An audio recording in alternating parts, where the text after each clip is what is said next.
Film dibuka dengan diperlihatkan seorang nenek tua yang tengah berbaring di ranjang di sebuah rumah sakit di New Orleans. Dia bernama Daisy Williams dan putrinya yang sedia menjaganya, dia bernama Caroline.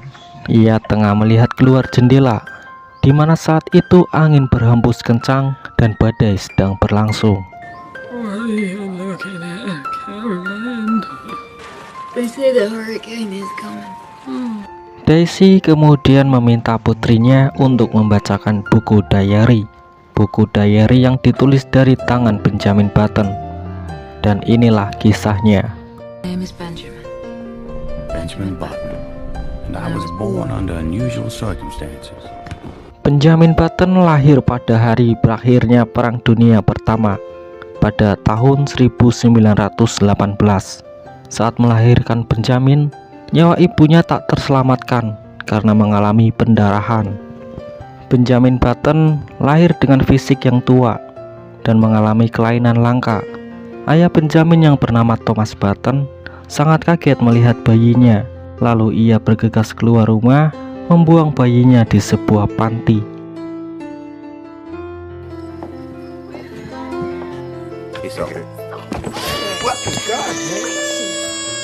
Tak lama kemudian, sepasang suami istri keluar rumah dan tanpa sengaja ia menemukan bayi itu. Lalu wanita itu yang bernama Queenie mengambil dan menggendongnya. Dia masuk rumah dengan buru-buru supaya nggak kelihatan orang. Dia masuk kamar dan menaruh bayi itu ke dalam laci. Lalu Queenie mengundang dokter untuk memeriksa bayi itu.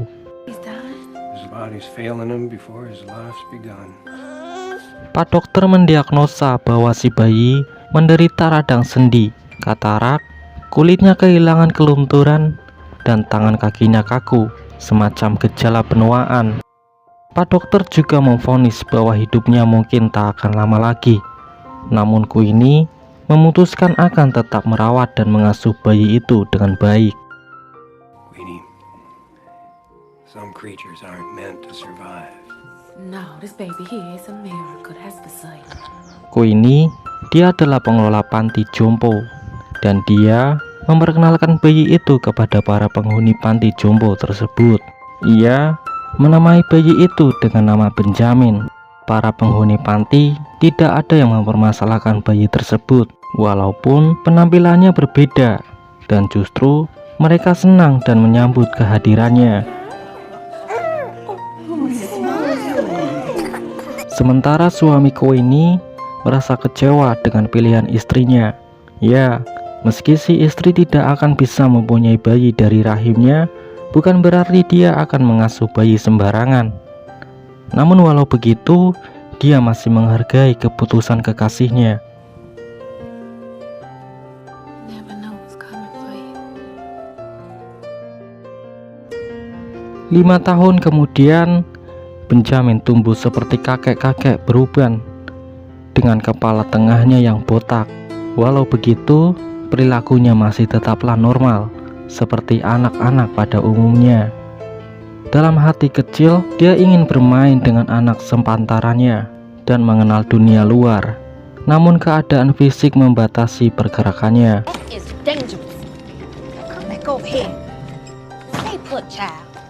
Benjamin sangat menyayangi ibunya, yang biasa ia panggil dengan sebutan Mama, karena ia merawat Benjamin dengan cukup baik dan penuh dengan kasih sayang.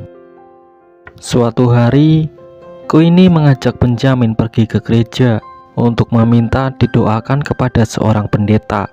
Dia ingin memiliki keturunan dari rahimnya, dan dia juga ingin Benjamin bisa berjalan selayaknya orang normal. Kemudian Benjamin diarahkan untuk berdiri. Semula ia terjatuh, namun pendeta mempercayainya untuk bangkit sendiri. Dan perlahan-lahan Benjamin bisa mulai melangkah. Dan secara tak diduga, pendeta itu tiba-tiba jatuh dan meninggal. Now when I look back on it, it was miraculous.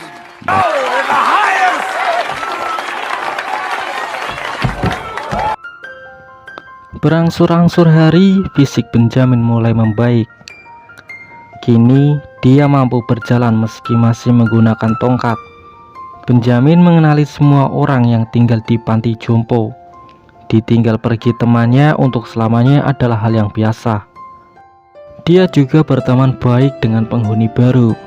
Seperti halayak anak kecil pada umumnya, rasa penasaran terhadap orang lain dan dunia luar adalah hal yang lumrah. Saat itu di panti, dia kedatangan tamu. Sebut saja dia Santoso. Kemudian Santoso mengajak Benjamin pergi jalan-jalan. Ini adalah hal pertama kalinya Benjamin melihat dunia luar. Santoso adalah orang yang humble dan lucu. Meskipun begitu, dia adalah orang yang menyebalkan, sangat-sangat menyebalkan. Dia membiarkan Benjamin pulang sendiri dan asik dengan teman wanitanya. You can find your own way home, can't you?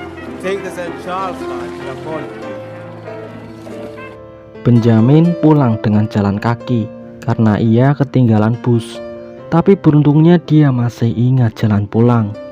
Dia sampai ke rumah dengan hari yang sudah malam. Ibunya ngomel-ngomel karena sangat khawatir. Namun hari itu menjadi pengalaman terbaik yang Benjamin alami. Where in God's name have you been? Get in here. Lord, I was so worried about you. Benjamin kini berusia 12 tahun. Saat itu, Queenie sedang mengadakan pesta. Para kerabat dari penghuni jompo juga turut menghadiri. Anak kecil yang cantik dan menggemaskan datang menghampiri neneknya. Anak itu bernama Daisy. Benjamin yang melihatnya begitu mengaguminya. Setelahnya, mereka berteman dengan baik. Di malam hari, Daisy menyelinap menghampiri Benjamin dan mengajaknya mengobrol. Mereka menceritakan hal menarik dan suatu rahasia dalam hidupnya. They said I was gonna die soon, but maybe not. Okay. Nenek Daisy yang memergokinya sangat marah. Dia memarahi cucunya dan juga menghina Benjamin. Benjamin merasa sangat sedih dan saat itu juga ibunya datang menenangkan Benjamin. You are a different child. Baby, people aren't gonna understand just how different you are. Doa yang selama ini Queenie panjatkan akhirnya terkabul. Kini dia melahirkan anak kandung pertamanya dengan normal. Dan Benjamin yang melihatnya merasa cemburu karena mungkin rasa sayangnya akan dibagi. Benjamin yang saat ini makin muda memiliki stamina yang cukup untuk melakukan berbagai hal. Dia kedatangan penghuni baru, seorang nenek-nenek yang pintar dalam memainkan piano. Tanpa sungkan, nenek itu mengajarkan ilmunya.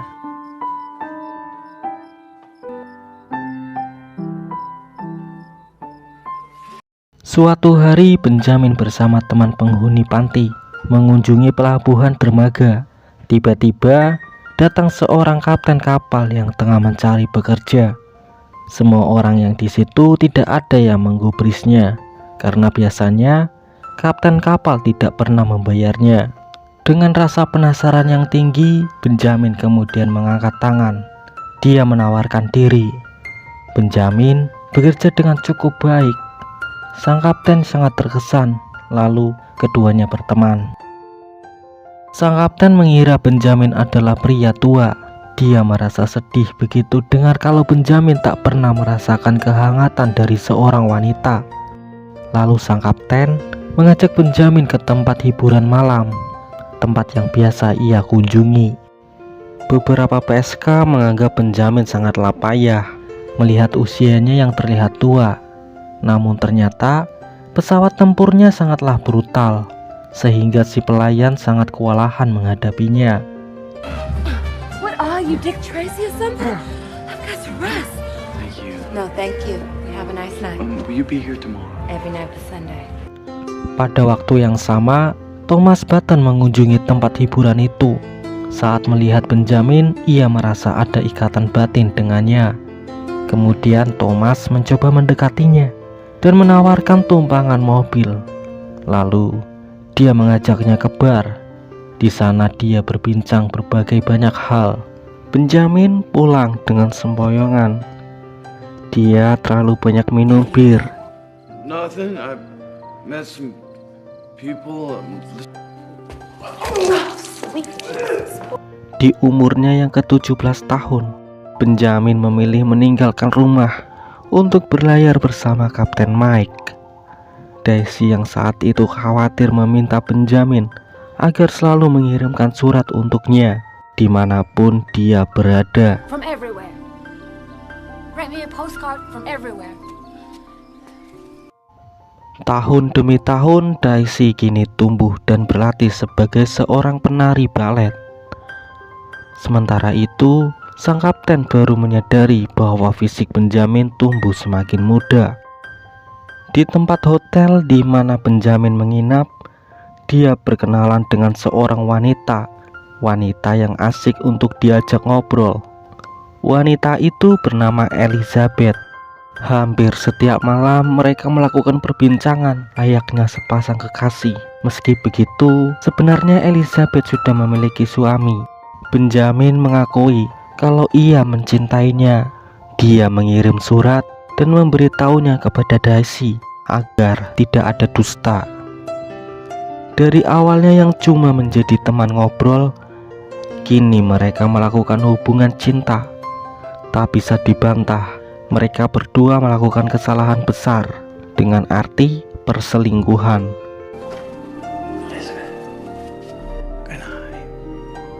Tiba-tiba malam berikutnya, Elizabeth menghilang dan tak pernah dijumpai lagi.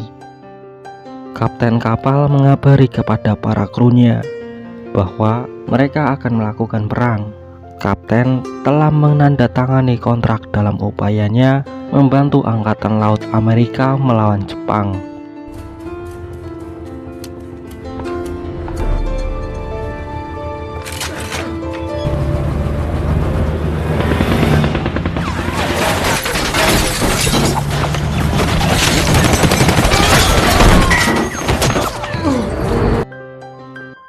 Perang itu berlangsung tragis.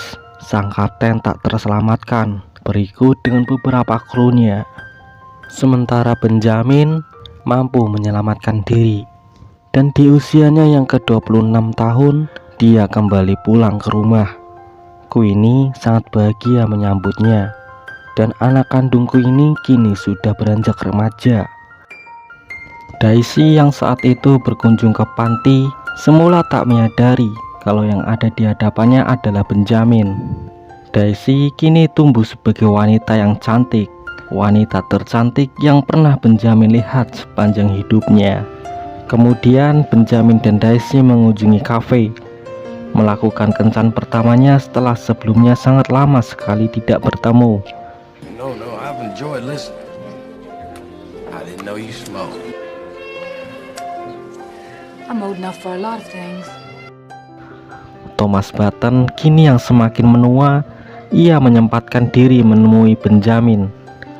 Dia mengakui, dia mengutarakan kebenaran yang sesungguhnya, apa yang terjadi di masa lalu.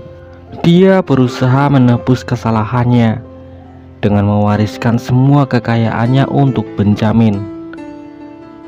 Namun setelah tak beberapa lama lagi, kemudian Thomas atau ayah Benjamin menghembuskan nafas untuk yang terakhir kalinya. He'll be buried right next to your mother. You're my mother.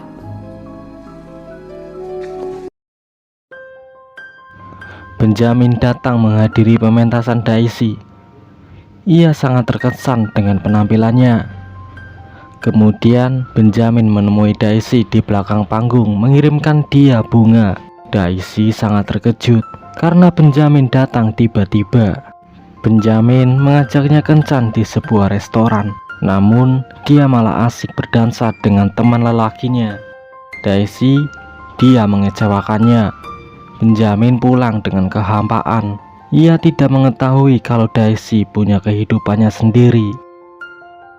Suatu hari Daisy mengalami kecelakaan. Dia tertabrak mobil yang membuat kakinya patah dan hanya bisa terbaring di rumah sakit. Benjamin datang menjenguknya, namun Daisy tidak menginginkannya. Daisy mengusirnya. Don't you understand? I don't want your help. I know I'm feeling sorry for myself, but I don't want to be with you. Di usianya yang ke-44 tahun, Benjamin menjadi orang yang sangat tampan, gagah, dan nampak lebih muda dari biasanya. Daisy yang sekarang ini telah pulih menemui Benjamin dan memintanya untuk menemani tidur. Benjamin menyetujuinya. Sleep with me. Absolutely.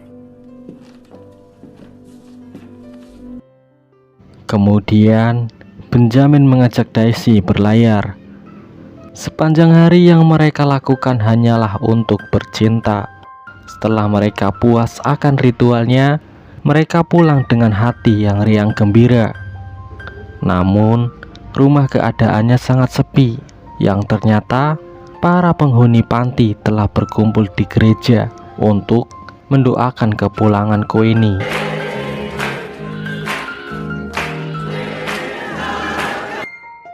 Benjamin menjual rumah peninggalan ayahnya dan membeli rumah baru.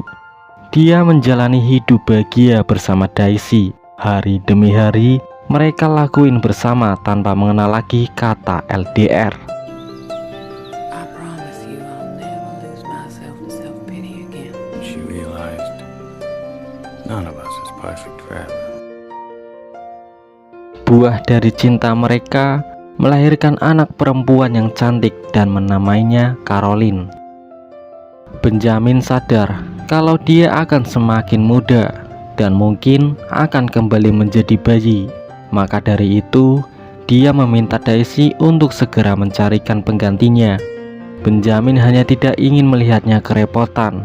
Lagi pula, Caroline membutuhkan sosok ayah yang normal, bukan sekedar teman untuk menemaninya bermain. I need someone to grow old with. He's a father, not a playmate. Benjamin kemudian merantau ke India, mencari jati diri dan melakukan berbagai hal di sana. I hope you meet people with a different point of view. And if you find that you're not, I hope you have the strength. Kini dia pulang kembali dengan fisik yang hampir sepantaran dengan putrinya. Sesampainya di rumah, dia berkenalan dengan suami Daisy yang baru. Sesuai dengan permintaannya saat itu, putrinya dijaga baik oleh ayah tirinya. This is my husband, Robert. How do you do? Pleasure. Beberapa tahun kemudian, Benjamin kembali ke panti. Fisiknya berubah menjadi anak-anak, namun kemampuan daya ingatnya menurun. Would you mind if I sit with you? Do I know you? Don't think I don't know what you're doing. You're all fucking liars. Benjamin mengembuskan nafasnya kembali menjadi seorang bayi. Dia meninggal dengan tenang di pelukan Daisy. And then he closed his eyes as if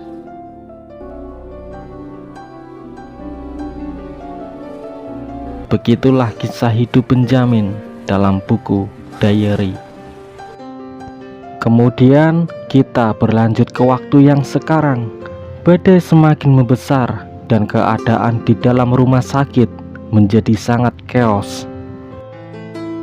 Some people were born to sit by a river. Some have an ear for music. Some are artists. Some no button. Some are mothers.